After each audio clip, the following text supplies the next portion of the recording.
I want to thank you all for bringing this very, very important debate on the floor of the National Assembly. But I take a different perspective to what has happened here.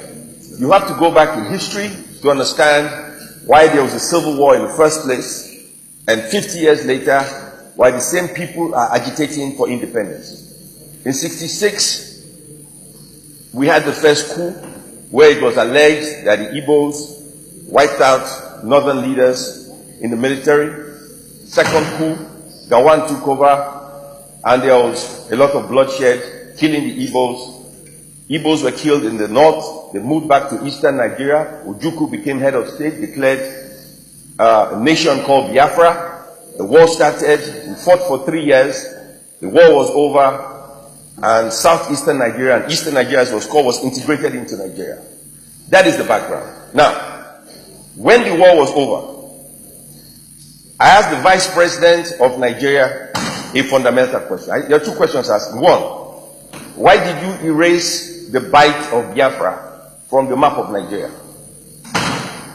And he said that at the Supreme Military Council meeting, they felt Biafra would rise again. And so the federal government at the time did everything possible not to talk about the war in Nigeria. So, from 1970 to the present, a generation of Nigerians who were born did not know we had a civil war. And I know a lot of young people who do not know Nigeria fought the war.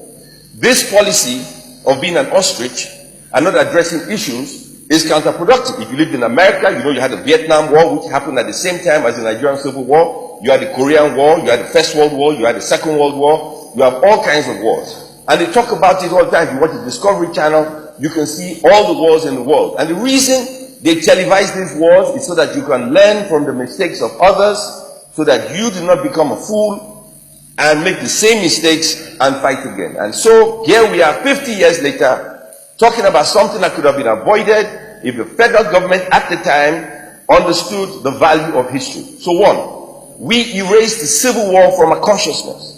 So a generation of people do not know we fought the war or why we fought the war. They say the Igbos were marginalized, right?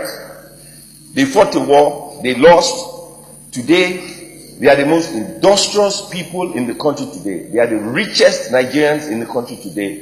One of the most educated people in Nigeria today. Yet, they feel marginalized. If you compare the Igbo man to the other sections of the society, you would say the Igbos are very privileged because of what they have. Yet, a generation of Igbos say they are marginalized and they want to secede and they want a nation. Well, yes, a young generation of people who have never seen bloodshed, war, destruction, people being killed, amputated, families being divided, sure they can think like that. But what have we done as a nation to educate them about the destruction of war? Absolutely nothing. We do not teach this in our history books. We do not tell our children what war is all about. It's easy to talk about war. How many people have carried a gun, an AK-47, a machine gun, a machete? How many people have carried a gun? How many people have used a gun? How many people have fired a shot? How many people?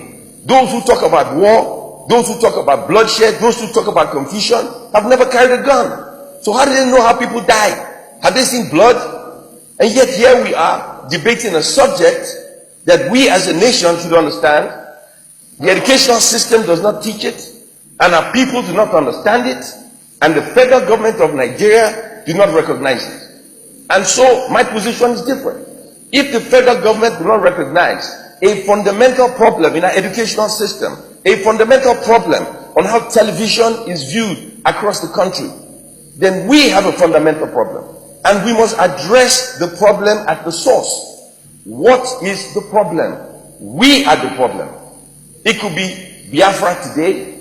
It could be South-South tomorrow. It could be North-East the other day. It doesn't matter.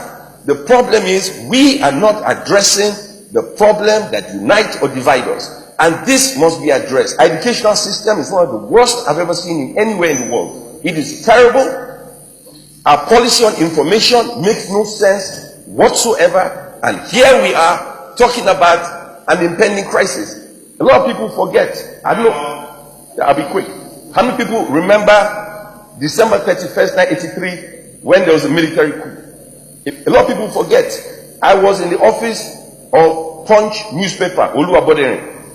I did not know he was dying of cancer. But there he said to me, Nigeria must change, and he will do whatever it took to bring down the Shagari administration. He did an editorial 3-4 days before the military coup. Front page, back page, inside front page. Within 3 days, the military struck and democracy ended. But the people of this country who do not pay attention to history, who do not read, who do not watch television, and to the government who pretend to be deaf and dumb. Yeah, Mike. Pay attention. The government should pay attention to the least of us. They should pay attention to history. There is a way out, but to pretend, and when you erase Bight of Biafra from the map, nobody has a right to erase the name Bight of Biafra from the map. If it's Bight of Biafra, put it back on the map. You have no right to take Bight of Biafra off the map. Put it back on the map, and let's fix that problem. Thank you, Mr. President. Thank you. Senala. Thank you very much, Mr. President, and my distinguished